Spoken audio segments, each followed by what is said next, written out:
తమపై మరోసారి యుద్ధానికి దిగబోతుందంటూ పాక్ సంచలన ప్రకటన చేసింది. ఆ దేశ అధ్యక్షుడు జర్దారీ స్వయంగా ఈ మాట చెప్పగా పాక్ ప్రధాని షహబాజ్ షరీఫ్ కూడా ఇదే తరహా వ్యాఖ్యానాలని గత నెల రోజుల్లో 3 సార్లు చేశారు.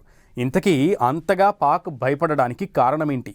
నిజంగానే భారత్ ఆపరేషన్ సింధూర్ 2.0ని చూపిస్తే పాక్ నిలబడగలదా? బతికి బట్టగట్టగలదా? Watch the story. భారత్ మరోసారి పాక్ ని తుక్కు కింద కొట్టబోతోందా?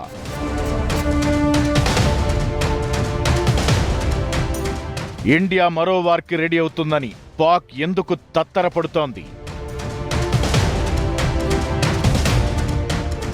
ఏం సిగ్నల్స్ అందాయని పాక్ ఇలా ప్రకటిస్తోంది?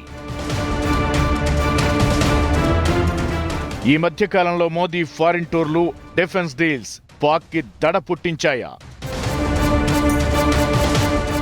ఏదో ఒక క్షణంలో ఇండియన్ ఆర్మీ విరుచుకుపడుతుందని బెంబేలెత్తుతుందా? వరుసగా ఈ ప్రశ్నలు ఎందుకంటే సాక్షాత్తు పాక్ ప్రెసిడెంటే ఇలా ప్రకటించేశారు. అసలే గల్ఫ్ వార్తో ప్రపంచ దేశాలు అల్లకల్లోలమవుతుంటే పాక్ నానా అగచాట్లు పడుతోంది. ఓవైపు ఆఫ్ఘనిస్తాన్తో యుద్ధం, మరోవైపు పదే పదే దాడులతో అల్లాడిస్తున్న బలూచిస్తాన్ లిబరేషన్ ఆర్మీ. ఇవి చాలవన్నట్లుగా అమెరికా వ్యతిరేక నిరసనలతో పాక్ పాలకులు నిజంగానే జుట్టు పీక్కునే పరిస్థితిలో పడిపోయారు.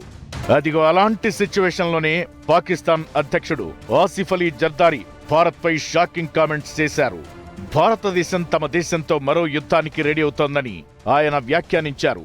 సింధు జలాల ఒప్పందం రద్దు ప్రస్తావనలో రాజకీయ ప్రయోజనాల కోసం భారత్ నీటిని ఒక ఆయుధంలా వాడుకుంటోందని పాకిస్తాన్ అధ్యక్షుడు జర్దారీ విమర్శించారు. ప్రాంతీయంగా శాంతి కోరుకునే తాను ఇలాంటి వాటిని వ్యతిరేకిస్తానంటూ ఎక్కడలేని బిల్డప్ ఇచ్చారు. ఓవైపు దేశంలో అల్లర్లను కంట్రోల్ చేయలేని పాక్ పాలకులు ఇంతకంటే డిఫరెంట్ గా మాట్లాడతారని ఎవరూ ఊహించలేరు. అంతటితో ఊరుకున్నా సరిపోయేది. యుద్ధ ఆలోచనలను వీడి చర్చలకు రావాలంటూ ఆసిఫ్ జర్దారీ పిలుపివ్వడమే కామెడీ. ఇప్పటికే లాస్ట్ ఇయర్ ఆపరేషన్ సింధూర్ దెబ్బకి చచ్చిపోయింది పాక్.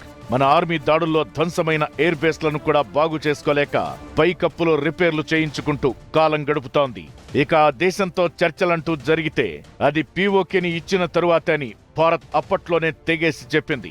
అలాంటిదవన్నీ కన్వీనియంట్ గా మర్చిపోయినట్లు నటిస్తూ చర్చలకు రావాలని పాక్ అధ్యక్షుడు పిలవడమేంటి? జమ్మూ కశ్మీర్ సమస్యని పరిష్కరిస్తామంటూ చెబుతున్న పాకిస్తాన్ అసలు ముందు తమ దేశంలోని సమస్యలను చక్కదిద్దుకుంటే చాలనేది నిపుణులు చెప్పే మాట. మరోవైపు ఆఫ్ఘనిస్తాన్తో వైరానికి దిగి కొరివితో తలగొక్కున్న పాకిస్తాన్కి భారత్ ఇతర దేశాలతో చేసుకుంటున్న వాణిజ్య ఒప్పందాలు గుండెల్లో దడ పుట్టిస్తున్నట్లు అర్థమవుతోంది. వరుసగా యూకే, ఫ్రాన్స్, అమెరికా, రష్యాతో రక్షణ రంగ కొనుగోళ్ల ఒప్పందాలు తమ కోసమే, తమ పని పట్టేందుకే అని ఓ కన్ఫర్మేషన్ కి వచ్చినట్లుంది. అందుకే ముందే అదిగో భారత్ మాపై దాడికి దిగుతుంది అని పెడబొబ్బలు పెడితే ఆ వచ్చే యుద్ధమేదో ఆగుతుందనే భ్రమలో ఉంది. అసలా టైం వస్తే ఏది మన ఇండియన్ ఆర్మీని ఆపలేదనేది పాక్ కి ఆల్రెడీ తెలిసిన అనుభవమే.